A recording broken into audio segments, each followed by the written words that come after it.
guys! Welcome to my channel, Bems Vlogs in Japan.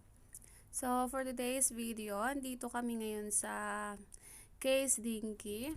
So, ito yung isa sa mga electric shops dito sa Japan. So, I think all over Japan merong branch ng Case Dinki. So, ito, pinapakita ko yung mga fridge. Ito mga may mga personal fridge. Ito maliit lang. Tingnan natin. Ayan. So maliit lang yung loob niya. Pang isahang tao lang siya. Hindi pwedeng pang family. Yan. So tingin tayo ng iba. Ito may black siya, may white, iba-iba yung kulay. Ayan. So meron din ito dito maliit. Very personal lang talaga. Pero pwede siyang pang room. Yan. So, madami silang mga fridge dito sa Case Dinki. Tingin tayo ng iba. So, ayan. Kita nyo. Iba-iba yung mga sizes. Ikot tayo. Ito puti na to. Malaking fridge siya. 2 doors. Pangyayamanin.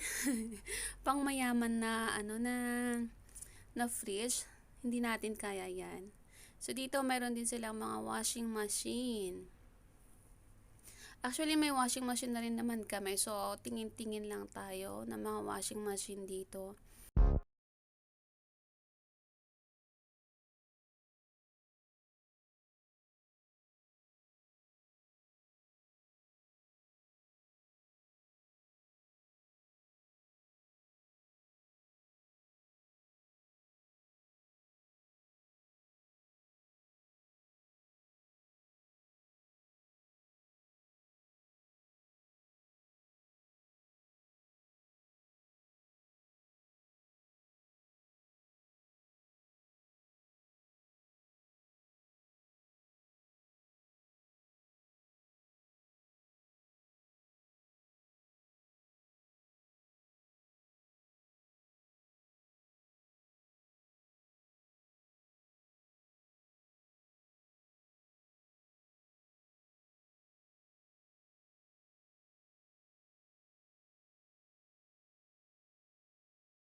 So, ayan nga guys.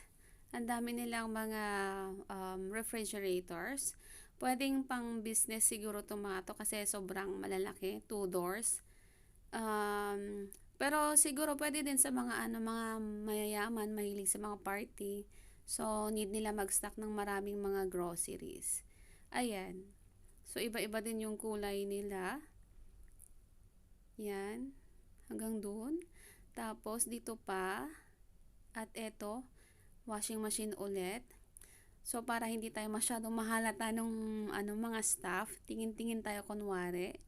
To, buksan natin to, tingnan natin yung loob niya. So, maluwag naman. Nakikialam yung anak ko. Ayan. So, medyo maluwag naman tong washing machine na to.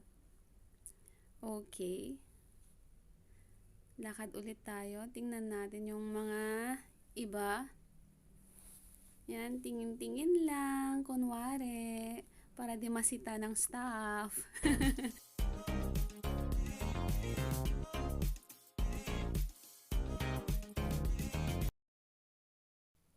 So, dito naman sa part na to, yung mga pang car wash nila. Ang mga anak ko nakikitingin din, kala mo mayroon kaming sasakyan. So, yun nga guys, wala kaming sasakyan dito sa Japan kasi nga, mahal ang tax ng sasakyan dito. So, wala pang balak si daddy bumili ngayon. At yan, tumitingin siya ng rice cooker. So, nida namin bumili ng bagong rice cooker kasi yung dati namin, maliit lang siya. Eh, lumalaki na yung mga bata kaya need namin ng mas malaking rice cooker. Ayan. So, may mga cute, napaka-cute na rice cooker dito. Pwedeng pang display yata. Pwedeng ano lang, ilagay lang sa ano, sa shelf tapos i-display sa sobrang liit. Ayan. So, may iba-iba silang mga rice cooker. Ikot tayo dito banda sa may oven. Ayan, pangarap ko to eh, oven. Kaya lang, ayaw pa akong bilan ni daddy. Ayaw pa akong bilan ni daddy ng ganyan. So, mahal daw kasi ang kuryente. So, siguro kapag ako nag-work na lang din, para maka-help naman ako sa kanya. Yan. So, ikot-ikot lang, tingin-tingin, baka sakali mabilhan ng something. O, di ba?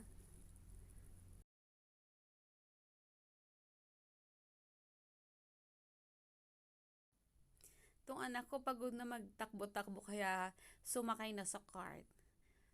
So, tara, ikot-ikot pa ulit tayo.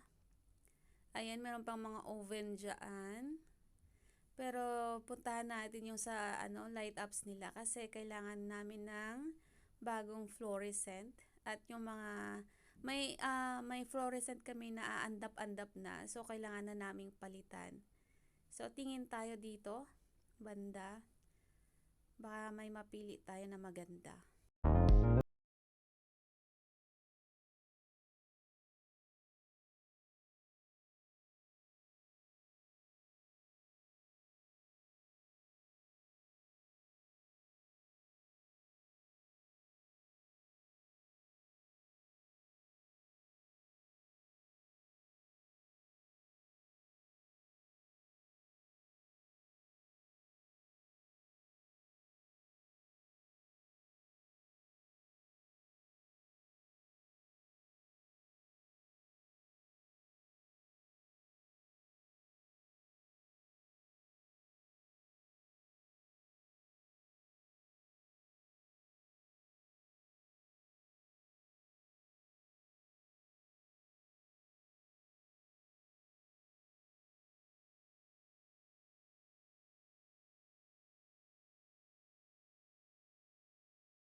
So, ayan, dito naman tayo sa blenders and juicers. Balak ko bumili ng ganito yung mga juicer. Kasi sa Pilipinas dati, mayroon akong juicer na bigay ng kaibigan ko. Nirigalo niya yon sa nanay ko kasi nanay ko may cancer before. So, maganda para sa mga may cancer yung mag-juicer ka ng mga gulay at saka mga fruits. So, yun yung mga ginawa ko dati sa nanay ko.